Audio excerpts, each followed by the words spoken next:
Hello, believers. And how do you do, fellow kids? Just hanging out in the school hallway here in between periods. Nice to catch up with you again behind the lockers to chat all things creative with all manner of creatives and create more than a few new theories about the greatest TV show ever made, The X-Files. How were your school days? Best years of your life? Or one disaster after another? Hopefully there wasn't a clandestine devil-worshipping cult to deal with whilst you were there.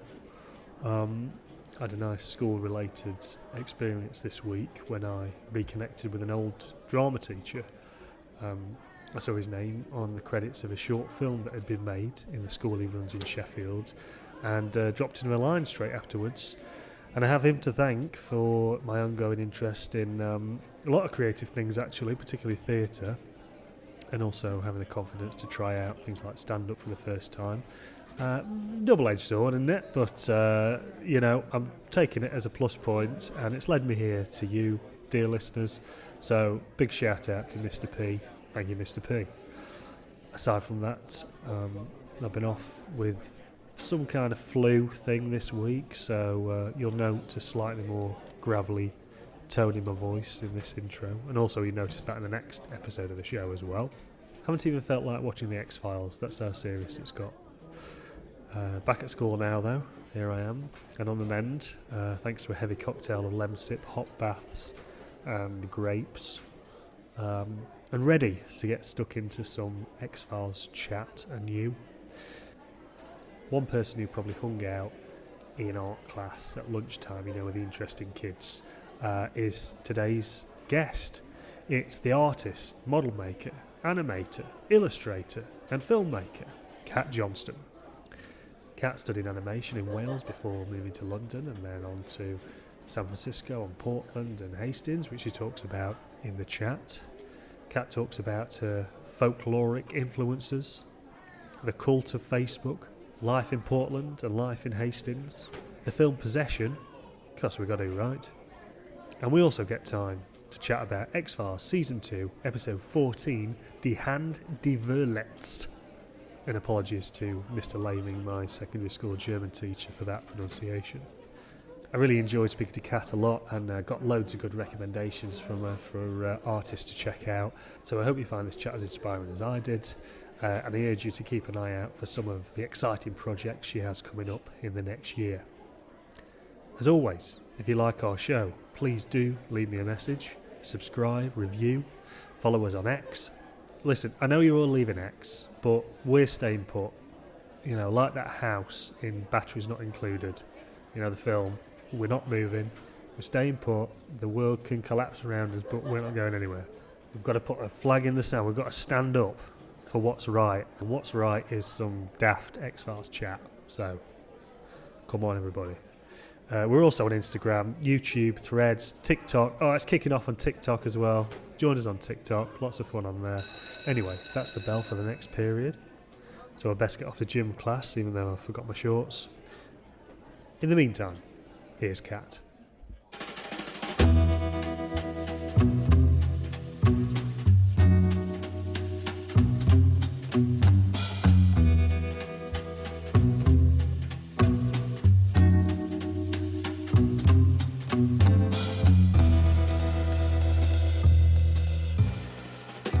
Excited about Halloween, obviously. Yes! That's coming up soon. Fab. Is that a big thing in your household then? It's like I always want it to be, and then I'm usually busy around that time, but we're actually going to this amazing so we live in Hastings. It's me and my husband, cool. Yeah. And they are doing tomorrow night like a party in there's like these weird caves, like smugglers caves, like under one of the hills here. And I've never been in them, but they're doing like a sort of special Halloween. It's like a film screening of like Hastings weirdness. And then... Hang on, is that? Well, I mean, I'm maybe way off here, but I'm sure there was a film called Borderlands film there. Oh, it's not that, but I want to check that out. Okay, because I'm sure it was a Hastings connection, and It was a guy, the writer, who wrote one of Ben Wheatley's first films, Down Terrace. And it was basically it was like a found footage thing, but like a really good one. And I was like, oh, that's interesting. That sounds great. So I mean, what's Hastings like? Is it a hotbed for supernatural and paranormal activity? Because I hope it is. it kind of is. It's like it's a weird little place. It's hard to describe. Like so I was living in America for like about 7 years. So like 4 in San Francisco, 3 in Portland. But like before moving out there, I sort of always wanted to end up in Hastings. It was like a friend of mine from college like grew up here, so I'd sort of come down quite a lot. And yeah, it's hard to describe. It's just such a weird little. There is quite a lot of like witchiness. There's a lot of old hippies living here, but also all the sort of smuggler connection. And then there's a pub that's got these 2 mummified cats that they found stuffed up a chimney to like protect from witches. So it's just, right. And then obviously the Aleister Crowley connection. So he sort of lived and died here. Well, do you know what? I didn't even realise that when I asked you to do this particular episode, but that directly links to this episode of the X-Files, which we're going to get onto, isn't it? Yeah. Right, cosmically, it's all coming together. That's great. Yeah, I only know the, Hastings, about the Battle of Hastings. Yeah. I think I've probably been once, but it's fascinating. The sort of hotbed of folk horrorness going on in England. It's great, actually. Like every year they do. The main reason that I made me want to move here was they do on the 1st of May Jack in the Green, which is like this sort of amazing pagan May Day festival. Right. So it's just like this sort of guy dressed up head to toe in leaves with a little crown on, and he's getting chased around the town, and then they sort of sacrifice him on the hills. It's really not lovely, but in a nice way.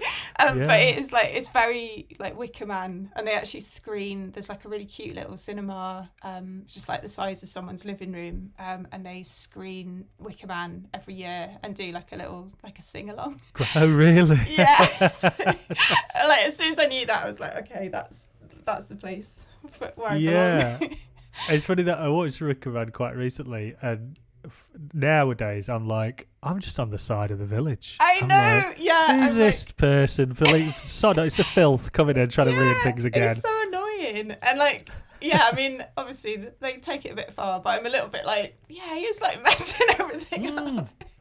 Having a great old time, costumes on. Everyone's having a lovely time, and he's like ruining it for everyone.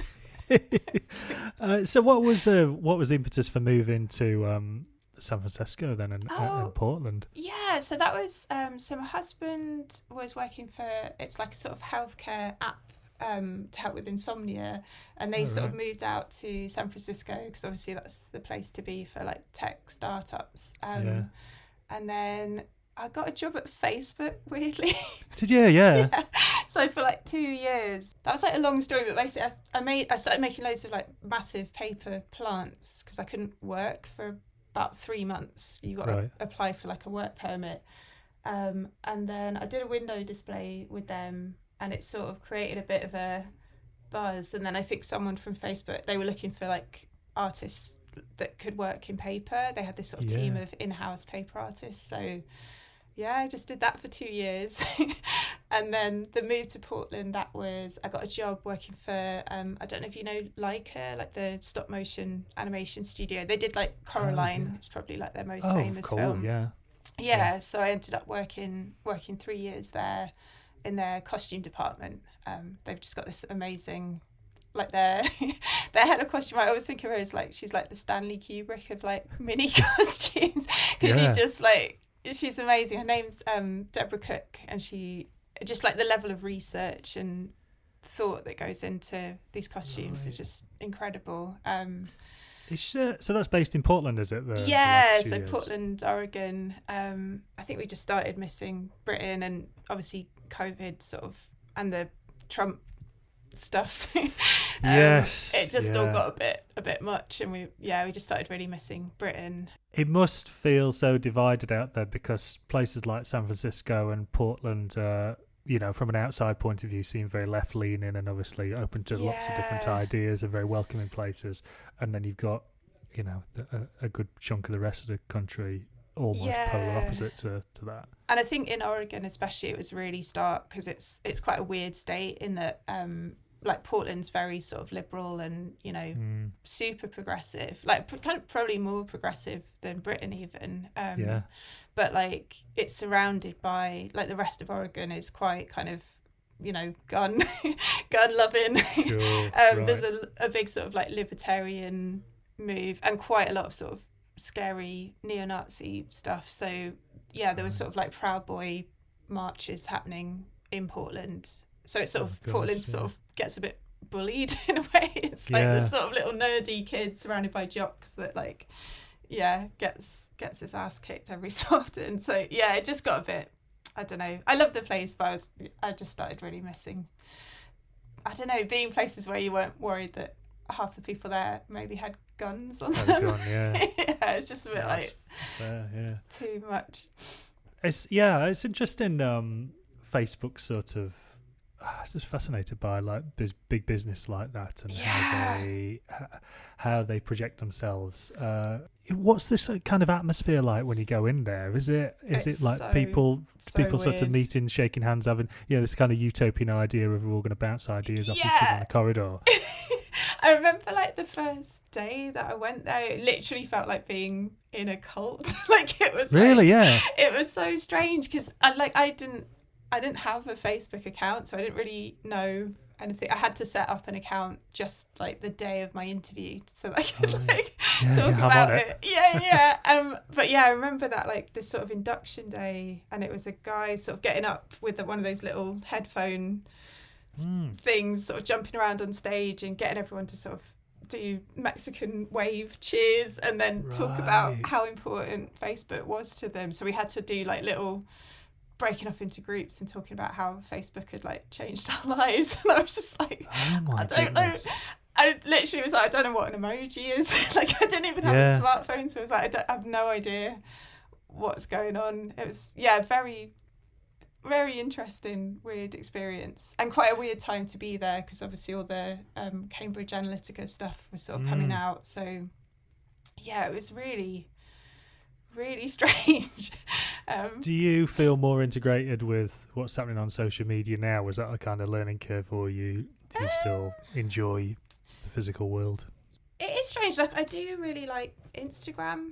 I think there's a lot about Instagram that is problematic, and like the whole sort of, I'm not into the sort of selfies side of it and the lifestyle envy, but for meeting artists it's actually been, the thing that I like about it for art is I suppose like the lack of gatekeepers in a way. So it's been really interesting. I feel like I've discovered a lot of really amazing like female artists that I'd like never heard of, but there's something about, I think the process of just seeing a picture on your feed and liking it, there isn't that kind of like, should I like it? Who is this artist? Are they famous? It's just like, I'm just drawn to this and I want to see what this person's doing. Yeah, because I guess it's like you've done the work and now it's a studio, it's a way of presenting your work, whereas something like X or Twitter, the medium is, the creative act in a way, isn't it? It's like, I'm going to write something here. Yeah. I guess people use Twitter in a different way, and I know a lot of people are leaving it in droves, but I've found Twitter kind of certainly become increasingly toxic since the new proprietor's taken over. Yeah, God. Yeah, I never really got into Twitter. I think it's like, there's just something nice about, I suppose, the anonymity.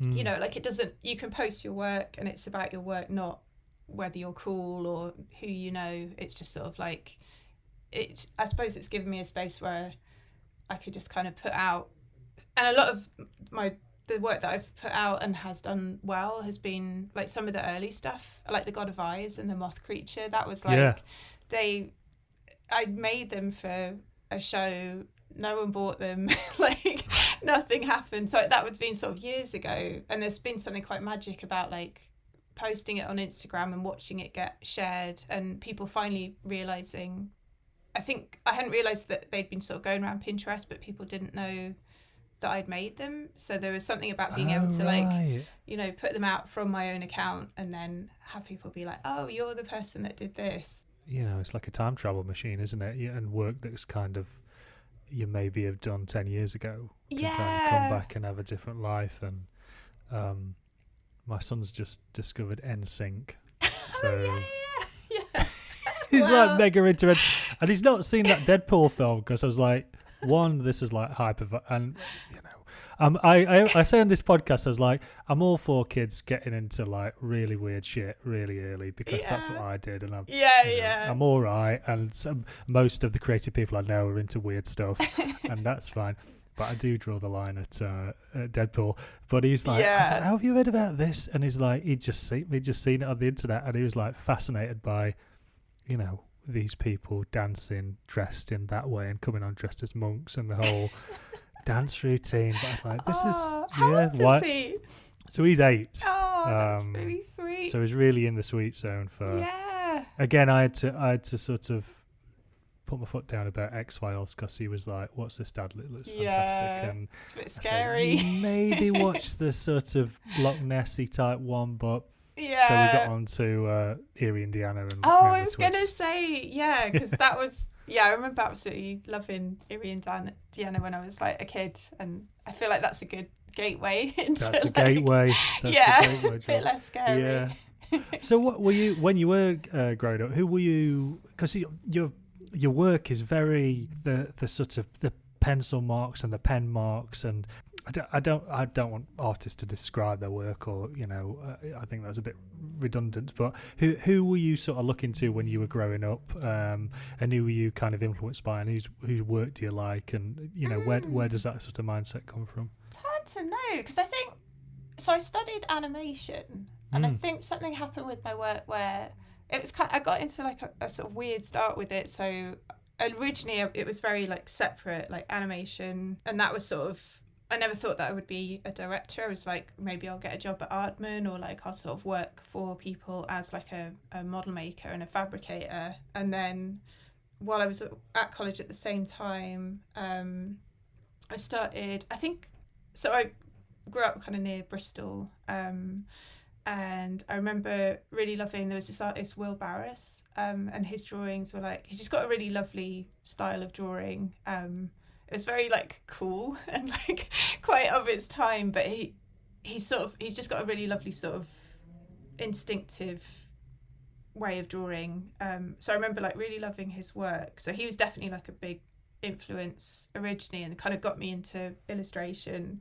But I was sort of part of that street art scene, which was weird because it just didn't suit me at all. Like I was sort of trying to pretend to be like cool, and it just wasn't my scene. But I started sort of combining some of the techniques that I was using in animation with my drawing. So I think the first thing was like these little dioramas that I built for a Christmas show. But so I suppose it's sort of been a bit illustration. Like I love like Beardsley, I'd say, is quite a big influence. Like I just really love his like line work. I really like a lot of kids book illustrations as well. I mean, I feel like definitely like Quentin Blake, and like Richard Scarry for some reason. Like I love the way he draws animals. Those books.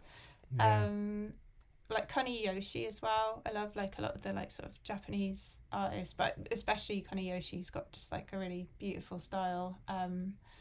But then lately I would say like people like Leonora Carrington are just like, I hadn't heard of her, and a friend of mine kind of introduced me to her work, and I'm just obsessed with everything she does. She's just incredible. But I mean, I think there was sort of a lot of animation influences in there as well. Like I remember really liking sort of a lot of early like Czech animation, I guess, like Yuri Trinker and Yuri Norstein. Oh, good old Pritpan. I love a bit of Pritpan. I think he might be Estonian, maybe. I don't know who that is, actually. Shit. My knowledge is like very patchy, I feel like. I mean, my knowledge comes from late night Channel 4 in the 90s, and they always had a Pritpan animation on it, and the soundtrack was usually someone hitting a wok and someone screaming, and it's all brown, and it's like they've captured, a unique feeling here, Prit. Well done. I love that. I'm just looking at Leonardo Carrington's stuff. It's really fascinating, isn't it? Just incredible. And she kind of could work in any medium, which I think that's really inspiring for me. Is like I love I get quite bored of just drawing, and then that's why I love sort of making as well. But she did, I think, pretty much everything. So like sculpture, painting, textile stuff as well. It's almost got a kind of Hieronymus Bosch sort of feel to Yeah, it. which I was going to say, like a lot of other influences I would say are sort of medieval art. I love like the way they draw like monsters and creatures, but also really obsessed with like I was really into like Thundercats and like Ulysses as well. I don't know if you remember that cartoon. It was sort of like I don't remember that. Oh, it's so good. It's like, it's very like prog rocky. It's like, it's quite cool. So it's sort of like the soundtrack, like the soundtrack on it is amazing. Like the theme tune is like this sort of prog rock. Like, super. It's just very 70s. And I remember like there was a really cool episode where, so I guess it's all sort of vaguely based around Greek mythology, but it's kind of like in space, which is already really cool. And then I remember this episode where they like land on a planet, and it has these sort of massive robot flowers that are like firing lasers at them. It's just nuts. That's superb. Yeah, and so I think my head is sort of a bit of a grab bag of sort of, you know, artists like Leonora Carrington, but also trash, you know, like 80s cartoon. Like I'm obsessed with sort of like He-Man baddies.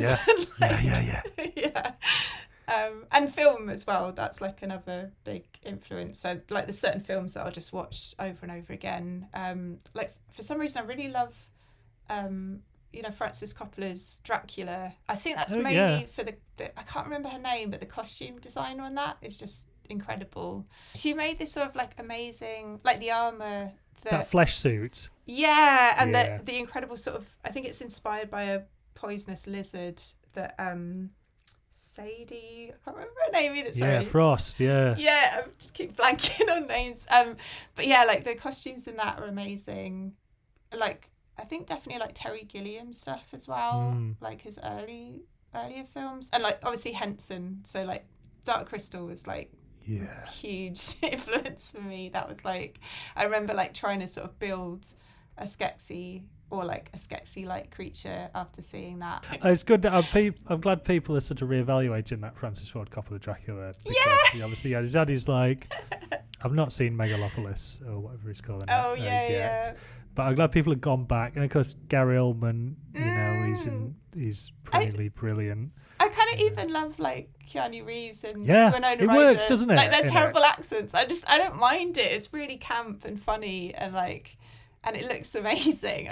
I love it. It's kind of, it's like it's silly, but it's not trying to not be silly. It just seems like no one told him no, and that's fantastic when an artist gets like total licensed with that amount of budget. I'm just going to do what I'm gonna do. I'd much rather with films like sort of a messy mistake, but it feels like they mean it, if that makes sense. So I watched The Substance recently, and I love that, and but it felt like it was definitely like too long, and it felt like it had like 5 different endings. But I kind of loved it because it felt so much like her baby, you know, like she was just like loved making it. You could just tell that it was like a blast to work on, and everyone had a great, like Demi Moore is just like, it's just the best thing I've ever seen her in. Like you can tell like she loves it, and it's like messy and weird. And I loved, like, I mean, I was speaking to someone at the Edinburgh Film Festival this year, and I'd not seen it yet, and they'd seen it, and I said, I'm really excited about that. And he said, it goes a bit too far for me. And I went, oh right. And then I watched it, I was like, that's it, that's the best that you want it to. I was like, oh my God, I cannot believe you were doing this. Really good. And then I feel like people who've watched that are now finding all this Henenlotter stuff, and, you know, Reanimator, and going back and looking at, and it really reminded me of this film I used to be obsessed with, another late night Channel 4 film called Tetsuo Iron Man, about a man who turns into a giant tank. I forgot about that. Wild. So I was like, this is sort of, it's like 60 minutes, and it was like, you know, you watch a film and you go, I can't believe you're allowed to do this. And that's what that really punk sort of early 90s scratchy sort of Lynchian Cronenberg thing. There's a pneumatic penis in it at one point. It's really like, oh my god, I forgot about that. Mad.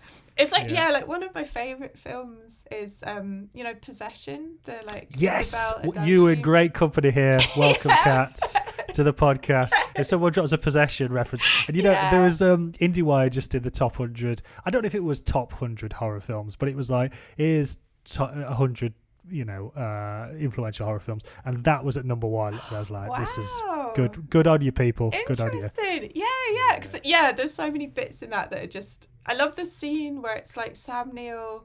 I can't remember the sequence, but it's sort of like he crashes his car, a body falls out of the trunk, then he's like on a motorbike and he's just sort of driving along screaming, smashing through stuff, then crashes the bike, then like it was just like, what's going on? It's ridiculous. You usually the thing is, I'm reading all these script writing books at the minute, trying to get a couple of scripts written, and every one of them talks about this concept of double magic, and you can't have double magic in a film. You can have one item of film. It's like, let's say the new Star Wars show or whatever, you're already in space, and now there's a space witch. It's like the audience. It's telling you the audience will recoil, and you try and tell that to Zalowski. Right? You've got the camera whirring around. You've got this ghastly makeup. You've got everybody's it's hysterics, like screaming at each other. And like culminated in sort of the greatest scene in cinema history, where she's in that subway throwing around the milk. And it's like you come out of that film changed as a person. Really wild. It's also like, it's lovely to see as a woman, it's just really nice to see like women just fucking going for it. Like where they don't care about how they look, they're like messy. It's really nice to watch. It feels like really kind of like just invigorating somehow. Totally. Thanks so much for watching the episode. This is season 2, episode 14, Die Hand die Verletzt, roughly translated as "His is the hand that wounds." What did you think of the episode? And before that, what's your relationship like with the X-Files? This is going to sound bad. I remember watching it, but I don't think I ever got like super into watching the X-Files. And I don't know why. It's kind of it was weird. Like watching this episode, I was like, it's really like bonkers, and it's got so much in it that I love. So I don't know if I just sort of took it for granted, really, but it did make me want to kind of revisit it. I think you're right. It felt like it was something that was just omnipresent in the 90s. Yeah, it was just sort of I think it's just that thing of like it's just around, and you sort of take it for granted, and but I don't know why. It's kind of weird. And it's like, what are they up to? What are they up to now? They're still looking for the aliens, so they're not. Found the aliens. David Coffey's still in it. What's happening? And I think in my head, I thought it was always just to do with aliens, and for some reason, the alien thing doesn't interest me as much. I'm much more into the sort of like M.R. James, weird creatures, old creatures in the earth kind of ideas, rather than. I think it's the modernity of aliens and like the sort of space travel bit that I'm a bit like, like I'm more into sort of weird, horrible bog monsters and that sort of folky vibe, I guess. I guess that's more of the land, isn't it? And it's more like you could realistically come across that, whereas Alien, it's just too much of an abstract concept that something's going to beam down, and every episode of the X-Files featuring an alien, it's like they can do something else. It's like, what can the aliens do? Are they invisible? Right, invisible. What do they do? Right, okay, I've got to keep like a Gantt chart up about what exactly these aliens can do. And I think every time it was an alien, I'd be like, like I want it to be something else. I don't know why. Well, this one we got, it's essentially about lapsed devil worshippers. And I watched it the first time round because I try and watch these. I watched it the first time round when I was very young. I'll watch it again now just to enjoy watching it, and then I usually watch it before I speak to the guest.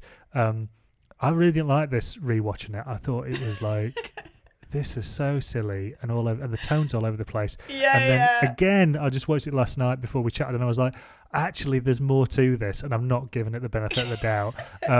So essentially we get the opening is we're in this teacher late night, it looks like, teacher conference. Teachers sat around talking about what's happening at this high school. They have a bit of a discussion about not staging Jesus Christ Superstar, and you realise, oh, is it a Christian school? What are they worried about? And then the camera pulls back out the door. The door's closed on this room, and we get this kind of strange shining light, and they start not doing a Christian prayer. They start doing some kind of black mass incantation, and you realise they're actually part of a satanistic cult. But there is an aspect to it where they're, as I say, lapsed devil worshippers, because one of them says, oh yeah, we've not done the prayer for a bit, we best do it. And then that's the sort of theme, rewatching it all the way through, where I went, oh, it's kind of about like religion in general and how we pick and choose what we want from religion, and are we all into this religious idea of what this particular religion is, or are we not? And as I say, it kind of got, because it started, there's frogs raining from the sky. Yeah. And you've got like one of this teachers is keeping like a heart in the chest, but then it gets into a stage where one of the high schoolers talks about being like ritualistically abused. Yeah. So you go, oh right, we've flipped now. We're into a sort of, it's led me down this garden path, and like it does a lot of thing like what a lot of X-Files episodes do, where you read it, you're about 20 minutes into it, and you start going, hang on, why is this? Oh, it's too late. Just keep looking. We'll get there in the end. Yeah. And I was like, oh, I've got my fingers in the socket. I can't get out of this story. But yeah, totally. What did you think? It was all over the place, because that like the scene with that high school student, it was like it had been sort of camp and fun, and then it's like, whoa, this is like, and then it's but then back to, so I love the bit of the spoilers, but the guy getting eaten by the snake, I was like, yes, I love that snake. It was so cute, like the little, I'm assuming it was a puppet, but the bit where it's like eating him and it's all like like doing it, I was like, well, yeah, it's funny you mentioned that. Show. I don't know about, let me see about the snake. Oh yeah, was it real? I think it was real, The frogs were definitely real, and they shot it to look like they were coming from a greater height than they actually were, because when they used fake frogs, they just looked stupid when they landed on the ground. They didn't hop off. So I don't think any frogs were injured in this. I think we're all right, frogs. But definitely, I think the impetus for this episode was the writers, Glenn Morgan and James Wong, wanted to do something about having a snake eat a man in an episode. So that's where it came from. I love and then off they went. So the snake literally is the star of the show. That's and the star everything's of the engineered show. around that snake. Wow. Yeah. So it's basically it's about that snake, and it's not, none of the rest let's of it's work relevant. back. Yeah, from the snake. And I think the actor who gets eaten by that snake, Dan Butler, wasn't able to talk during the scene because he was so terrified of snakes, and they didn't need to add any fake sweat or anything. He was just real. Needed to get out of this room. But yeah, I did. I did enjoy, the sort of tonal shifts throughout this, which were pretty remarkable as well. Also because it was the writers' last stint on the show, James Wong and Glenn Morgan, and there's little references through the episode to that. So right at the beginning, we have the credits come up and it says James charges Wong, like that's his nickname, and Glenn bolts baby Morgan. I mean, I don't know. I was trying to find out what that is a reference to. Yeah. And then right at the end of the show, I mean, the first time I watched it, I was like, this is quite a cop-out ending. But I quite liked how ambiguous it was by the end. I was like, where's everybody gone? What's going on? Yeah. And on the blackboards, someone had written, oh, goodbye, it's been nice working with you. And that was a way of the writers saying that too. Oh, that's sweet. It's lovely handwriting as well. Exactly. Really beautiful. Yeah. But also funny that you mentioned about Aleister Crowley, because the high school is called Crowley High School. Oh, I didn't even spot that. Yeah. Yeah. So a few little things throughout, little kind of nods to, devil worship and Satanism. And nice. I must say, I've got a lot of time for the Satanic Temple. I don't know if you know about their work in America. No. Are you familiar with them? So I worked on a documentary about them, and rather than being ritualistic bloodletters, they're there as a way to stand against Christian hypocrisy. Wow, So yeah. they come out, and I can't remember the name of that church. Is that Westboro Baptist Church Oh who my comes God, out, yeah, you know, to abortion clinics and family planning clinics. So they come out and basically haggle them down. And so there's a guy who runs Satanic Temple. His name's Lucian Graves, and you might see him pop up on Fox News occasionally as a sort of voice of reason of Little America, you know. And I just thought it was wild that the one person talking some sense on Fox News is someone from the Satanic Temple. It's great. I recommend looking into that. I definitely want to look them up. Yeah, it's crazy how, especially in America, Christianity is sort of, I don't know, so often it just seems to be as evil as something can be. It's just, shocking, especially this at the moment where they're sort of attacking trans kids. It's just like, wow, that it doesn't get worse than that. That's horrible. Like, bullying children. Totally. I mean, she says at one point in this about, she met references like, it's almost like the teachers feel they're the ones that should be pitied, you know, in a way. And it's like that sort of indicated to me a bit of a kind of like, that's another point, you know, a prong point at what was happening in America then and what's happening in America now, which is like, oh, we all feel like we're worse off here. So, you know, and God forbid, in inverted commas, you know, someone tries to pick fault with our belief system. And I mean, this group of people doesn't seem to be, like, as I say, they're sort of one toe in, one toe out, and it's more okay, we've got to worship Satan now, and you know, you can't pick and choose. I think Mulder says something about like you can't call up the devil and ask him to behave. Which I thought was like, it's quite interesting.